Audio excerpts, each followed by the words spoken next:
Galang-galang kung Konsyal Yanyan Ibay.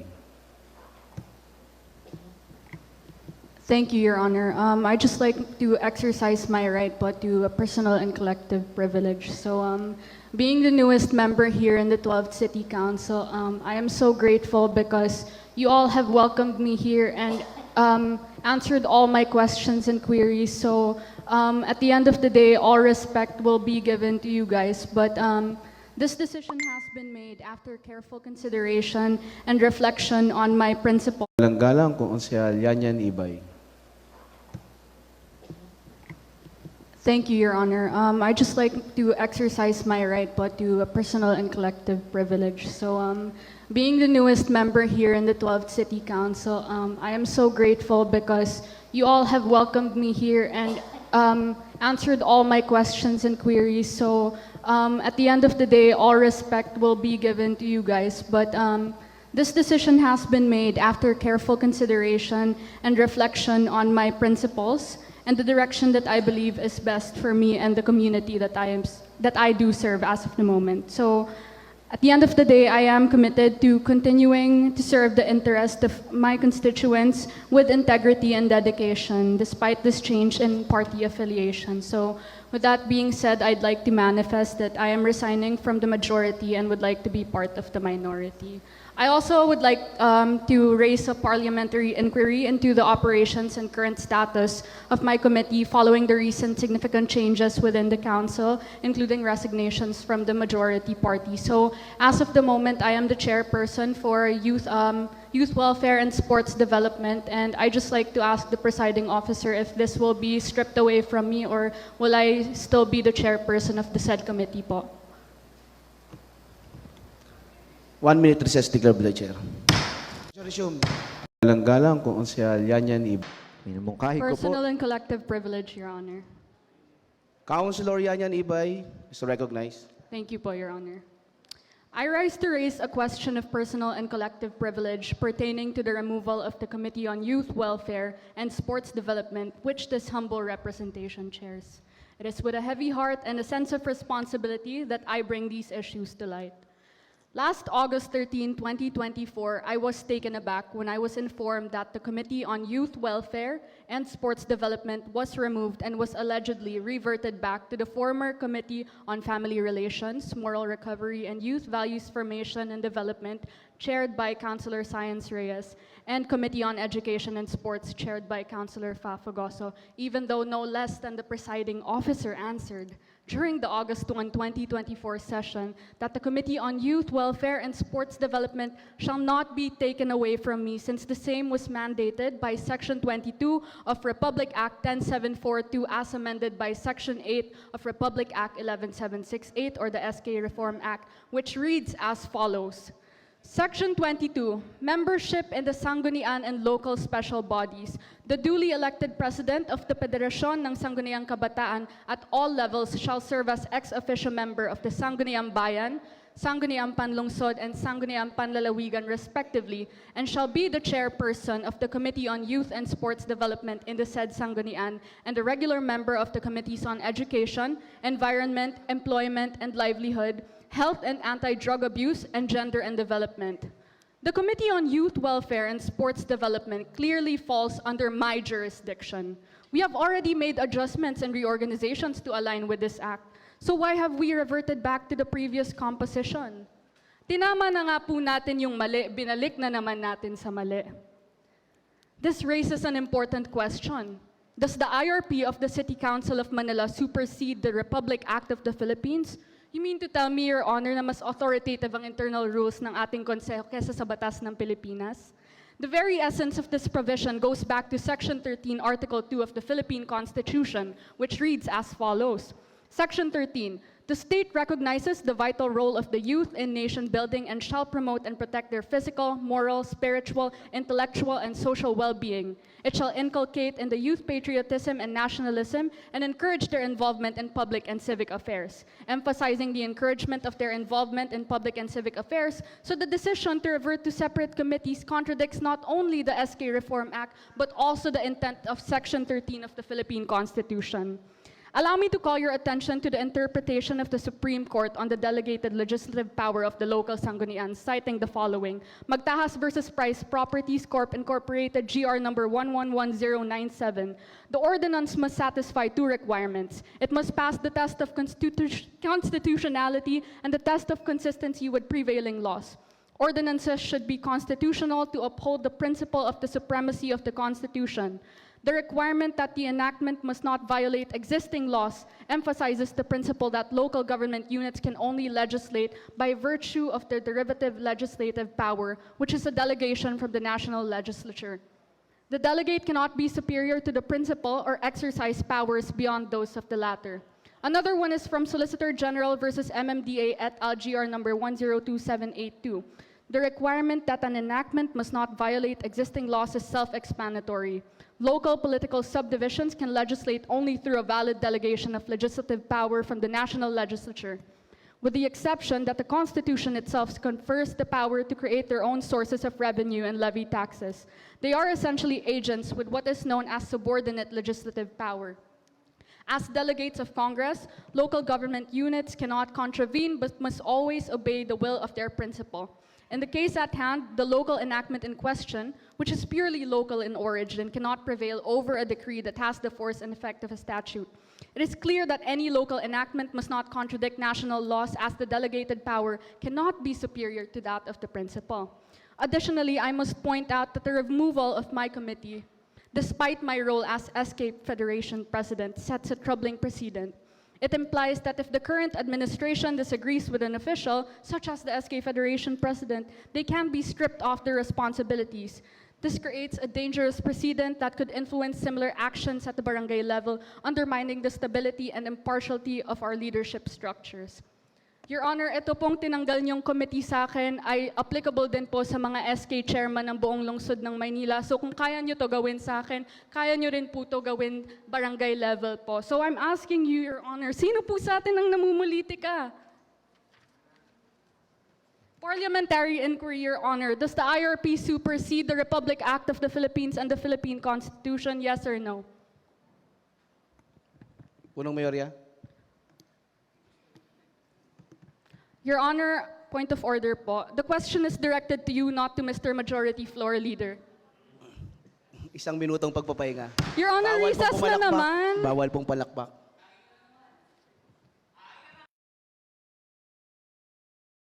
Yan sesyon. Kagalang-galang yan Ibay.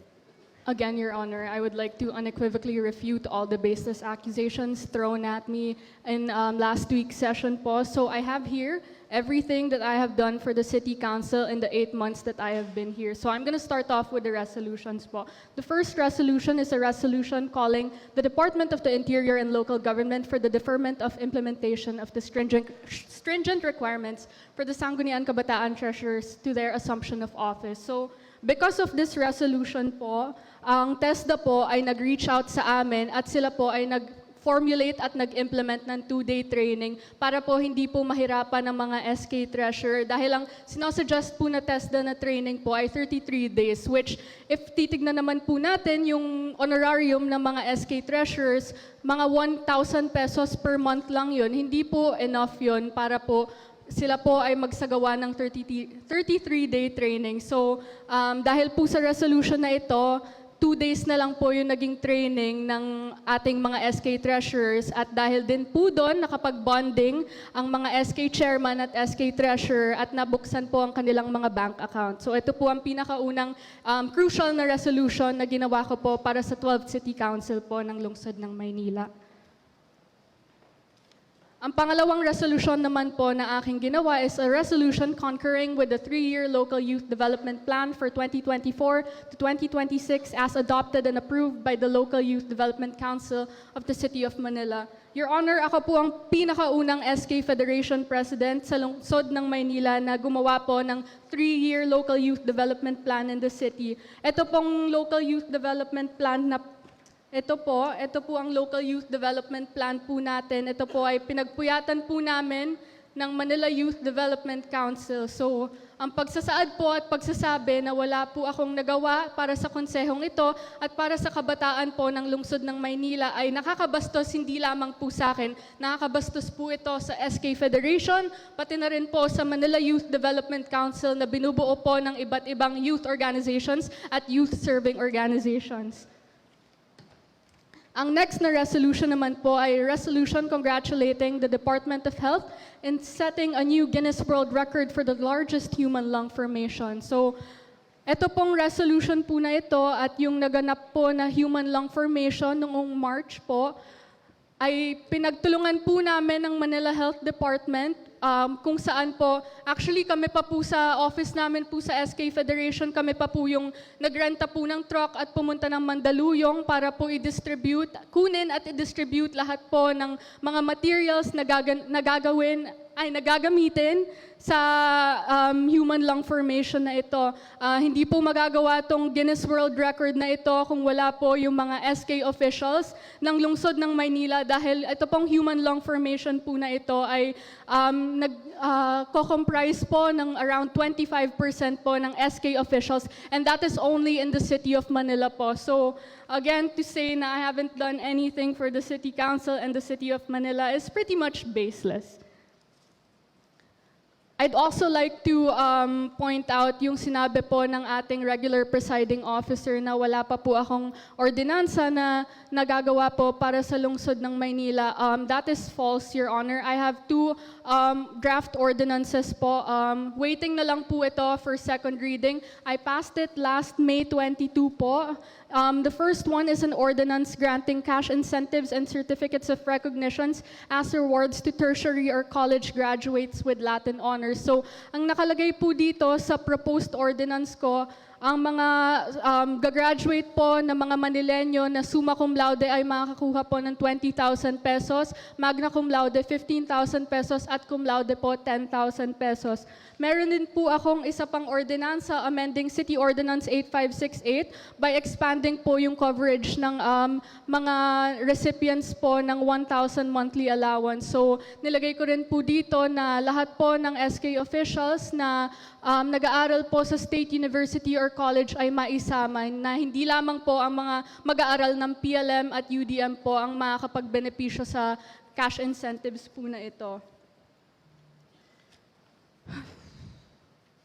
With regards naman po to the committee I hold the Committee on Youth, Values Formation, and Sports Development. Ang sabi po kasi ng presiding officer ay wala pa daw po akong committee hearing na naigagawa. In the 6 months, correction po, hindi po 10 months, 6 months pa lang po akong committee chair po ng Youth, Values Formation, and Sports Development. May I direct you, Your Honor, to ask po the Secretariat if there have been any complaints, resolutions, or ordinances po na naibaba na po sa Committee on Youth, Values, Formation, and Sports Development? Because from my point of view and from my understanding, wala pa po.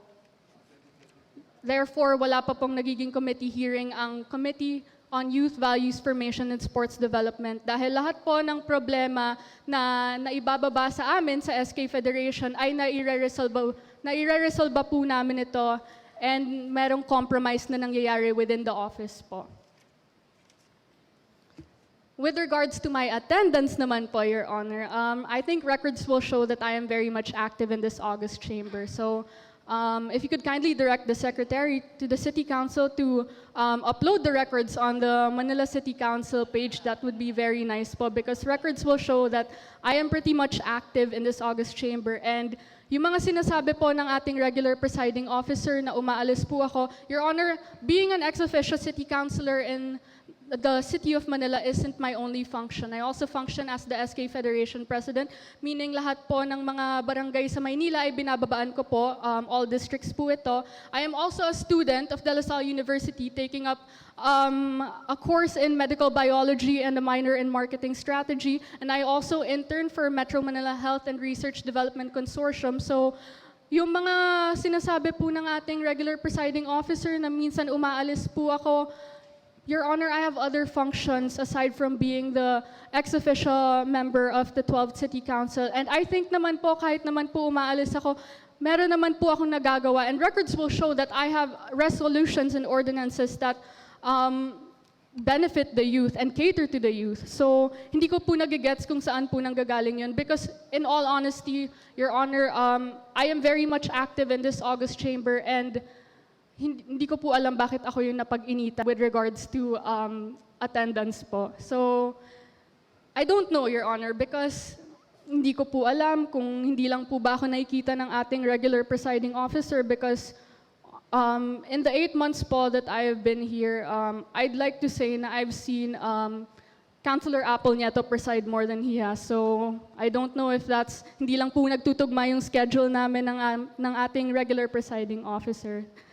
Pero again, Your Honor, hindi ko po ipapakiusap sa inyo na pakiusapan niyo po ang mayorya na ibigay sa akin yung pagkakataon para ibalik sa akin yung committee ko. Dahil in the first place po, as stated in Republic Act 10742 and 11768, sa SK Federation President naman po talaga ang Committee on Youth and Sports Development. So, hindi ko po kailangan ipakiusap yon and hindi ko po kailangan humingi ng chance sa mayorya dahil in the first place naman po, hindi naman po dapat tinanggal sa akin yon. And palagi niyo po sinasabi na kayo po yung ama ng konsehong ito, kayo po ang ama ng City Council. Pero yung ginawa niyo po sa akin last week na mahiya po kayo and you personally attacked me, I don't know, Your Honor.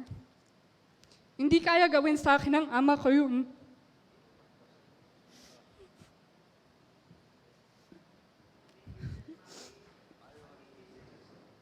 No, my father will never do that to me. So wag niyo sabihin na ama kayo ng konseho.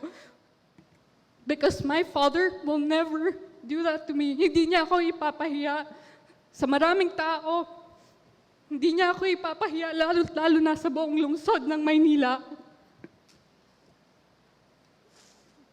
So parliamentary inquiry. Does the IRP supersede the Republic Act of the Philippines and the Philippine Constitution? Yes or no?